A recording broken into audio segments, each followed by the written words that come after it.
আমরা আন্দোলন করেছি, তারপর স্বৈরাচার বিতাড়িত হয়েছে। প্রধানমন্ত্রী ও বিএনপির চেয়ারম্যান তারেক রহমান বলেছেন, আমরা সংগ্রাম করেছি, আমরা আন্দোলন করেছি এবং তারপর স্বৈরাচার বিতাড়িত হয়েছে এই দেশ থেকে। এখন আমাদের সামনে কাজ করতে হবে, আমাদেরকে এখন দেশকে গড়তে হবে, আমাদের দেশকে সামনে নিয়ে যেতে হবে, দেশের মানুষের ভাগ্যের পরিবর্তন করতে হবে। সোমবার ২৭ এপ্রিল বিকেল ৫:৩০টার দিকে যশোর ঈদগাহ ময়দানে জেলা বিএনপি আয়োজিত জনসভায় প্রধান অতিথির বক্তব্যে তিনি এসব কথা বলেন। প্রধানমন্ত্রী বলেন, আমরা গত কিছুদিন যাবৎ খেয়াল করে দেখছি এই দেশের কিছু সংখ্যক মানুষ আছে, তারা একটি বিভ্রান্তি ছড়ানোর চেষ্টা করছে। তারা আমাদের যে পরিকল্পনা, সেই পরিকল্পনাগুলোকে বাধাগ্রস্ত করার চেষ্টা করছে। নির্বাচনের সময় আমরা দেখেছি অনেক ব্যক্তি হঠাৎ করে অস্বাভাবিক একটি টিকিট বিক্রির কাজে লেগে গেল। আপনারা পেয়েছেন কোনো টিকিট পাননি আপনারা, কারণ এই টিকিট হচ্ছে বায়বীয় টিকিট। তিনি আরও বলেন, আল্লাহ তাআলা স্বয়ং বলেছেন, তোমরা কাজ তোমাদেরটা করো, আমি আমারটা দেখব। আল্লাহ বলেছেন, যে জাতি নিজে পরিশ্রম করে আমি তাদেরকে সহযোগিতা করি, কিন্তু বসে বসে কোনো কাজ হয় না। প্রধানমন্ত্রী বলেন, বাংলাদেশের মানুষ ধানের শীষকে সমর্থন দিয়েছে। বাংলাদেশের মানুষ শহীদ জিয়ার দল, খালেদা জিয়ার দলকে ম্যান্ডেট দিয়েছে ফ্যামিলি কার্ড বাস্তবায়ন করার। বাংলাদেশের মানুষ বিগত ১২ তারিখের নির্বাচনে ম্যান্ডেট দিয়েছে বিএনপিকে খাল খনন কর্মসূচি বাস্তবায়ন করার। বাংলাদেশের মানুষ বিএনপিকে ম্যান্ডেট দিয়েছে বৃক্ষরোপণ করার জন্য। বাংলাদেশের মানুষ বিএনপিকে ম্যান্ডেট দিয়েছে বন্ধ কলকারখানা চালু করে বেকারদের কর্মসংস্থান তৈরি করার জন্য। তারেক রহমান বলেন, বাংলাদেশের মানুষ দেখেছে খালেদা জিয়া যখন দেশ পরিচালনা করেছে কিভাবে গ্রামে গ্রামে স্কুল কলেজ তৈরি হয়েছিল। কাজেই বাংলাদেশের মানুষের আস্থা আছে বিএনপির ওপরে, বিশ্বাস করে বিএনপিকে। সেই জন্যই বাংলাদেশের মানুষ বিএনপিকে ১২ তারিখের নির্বাচনে ম্যান্ডেট দিয়েছে। যে প্রতিশ্রুতি বিএনপি জনগণের কাছে দিয়েছে, সেই প্রতিশ্রুতি যাতে বিএনপি পালন করতে পারে, বাস্তবায়ন করতে পারে, তার ম্যান্ডেট জনগণ বিএনপিকে দিয়েছে।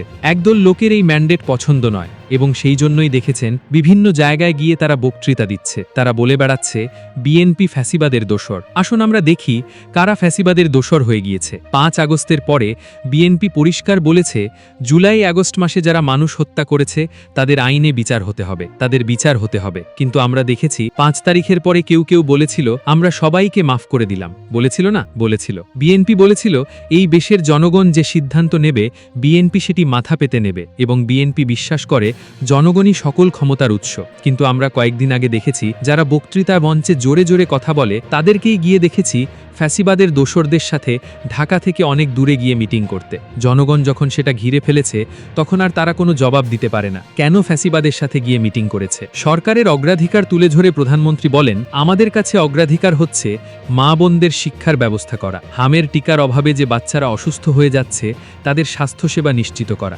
বেকার যুবকদের কর্মসংস্থানের ব্যবস্থা করা, কৃষকদের কৃষি উপকরণ সহায়তা প্রদান নিশ্চিত করা এবং শিক্ষার আলো প্রতিটি সন্তানের কাছে পৌঁছে দেওয়া। তিনি বলেন, ১৭ বছর বাংলাদেশ জাতীয়তাবাদী দল বিএনপির নেতাকর্মীরা অকাতরে জনগণের দাবি আদায় করতে গিয়ে রাজপথে জীবন দিয়েছে। এই যশোরের মাটিতে বাংলাদেশ জাতীয়তাবাদী দলের ৬৮ জন বিএনপির নেতাকর্মী শহীদ হয়েছে শুধুমাত্র জনগণের পক্ষে কথা বলতে গিয়ে, জনগণের অধিকার প্রতিষ্ঠা করতে গিয়ে। সারা বাংলাদেশে ৬০ লাখ বিএনপির নেতাকর্মীদের নামে মিথ্যে মামলা ছিল। প্রধানমন্ত্রী বলেন, আমাদেরকে সতর্ক হতে হবে সেই সব লোকদের বিরুদ্ধে যারা বিভ্রান্তি ছড়াতে চায়, সেই সব লোকদের বিরুদ্ধে যারা দেশের স্বাধীনতা যুদ্ধের সময় মানুষকে বিভ্রান্ত করার চেষ্টা করেছিল, যারা ৯১, ৯৬-তে বিভ্রান্তি করেছিল, যারা ৭১-এ বিভ্রান্তি তৈরি করেছিল, যারা ২০০৮-এ বিভ্রান্তি করেছিল, ঠিক সেই একই সকল ব্যক্তি আজ আবার এসে ২০২৬ সালেও বিভ্রান্তির চেষ্টা করছে। তিনি বলেন, শহীদ রাষ্ট্রপতি জিয়াউর রহমান বলেছিলেন ৯ কোটি লোকের ১৮ কোটি হাত। আজ দেশের জনসংখ্যা প্রায় ২০ কোটি। ২০ কোটি লোকের ৪০ কোটি হাত। আমরা কি পারবো না দেশ গঠন করতে? আমরা সকলে ইনশাল্লাহ পারবো। সকলে যদি আমরা একসাথে কাজ করি, আমরা যদি এই সকল বিভ্রান্তিকারীদের কাছ থেকে নিজেদেরকে দূরে রাখতে পারি, এই সকল বিভ্রান্তিকারীদের বিভ্রান্তিমূলক কথা আমরা যদি জনগণের সামনে পরিষ্কারভাবে তুলে ধরতে পারি, তাহলেই আমরা দেশকে সামনের দিকে এগিয়ে নিয়ে যাব। প্রধানমন্ত্রী বলেন, বিভ্রান্তিকারীরা বিভ্রান্তি ছড়াবে, আমরা দেশ গঠনের কাজ করব। কারণ বাংলাদেশের মানুষ যারা কাজ করতে চায়, যারা দেশ গঠন করতে চায়, বাংলাদেশ ১২ তারিখের নির্বাচনে তাদেরকেই ম্যান্ডেট দিয়েছে। কাজেই আপনারা অপেক্ষা করুন, যারা বিভ্রান্তিকারী আছেন আপনারা অপেক্ষা করুন। আগামীতে যখন সময় আসবে, জনগণ যদি আপনাদেরকে ম্যান্ডেট দেয় তখন আপনারা আপনাদের কাজ করবেন।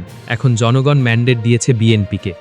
এখন বিএনপি তার নির্বাচনী প্রতিশ্রুতি পালন করবে। নির্বাচনের সাথে সাথে একই সাথে বিএনপি জাতীয় প্রতিশ্রুতি যেটা দিয়েছে জুলাই সনদ, সেটিকে ইনশাল্লাহ বিএনপি বাস্তবায়ন করবে। তিনি বলেন, আমরা নিজেদেরকে সতর্ক রাখব যাতে আর কেউ এই দেশে বিশৃঙ্খলা তৈরি করতে না পারে, আর কাউকে আমরা সুযোগ দেব না জনগণের শান্তি নষ্ট করে 173 দিন হরতাল করবে। সেই সুযোগ আমরা কাউকে দেব না। বিভিন্ন রকম জুজুবুড়ির ভয় দেখিয়ে বাংলাদেশের মানুষকে পিছিয়ে রাখা যাবে না, বাংলাদেশের মানুষকে দাবিয়ে রাখা যাবে না। জেলা বিএনপির সভাপতি অ্যাডভোকেট সৈয়দ সাবেরুল হক সাবুর ও জেলা বিএনপির সাধারণ সম্পাদক দোলোয়ার হোসেন খোকনের সঞ্চালনায় জনসভায় আরও বক্তব্য রাখেন বিএনপির vice chairman professor Nargis Begum, যুগ্ম সম্পাদক ও পানি সম্পদ মন্ত্রী শহীদ উদ্দিন চৌধুরী অ্যানি, স্বাস্থ্য ও পরিবার কল্যাণ মন্ত্রী সর্দার মোহাম্মদ সাখাওয়াত হোসেন, বিদ্যুৎ জ্বালানি ও খনিজ সম্পদ মন্ত্রী অনিন্দ ইসলাম অমিত, পানি সম্পদ মন্ত্রী ফরহাদ হোসেন আজাদ, কেন্দ্রীয় বিএনপির নেতা হাবিবুল ইসলাম হাবিব,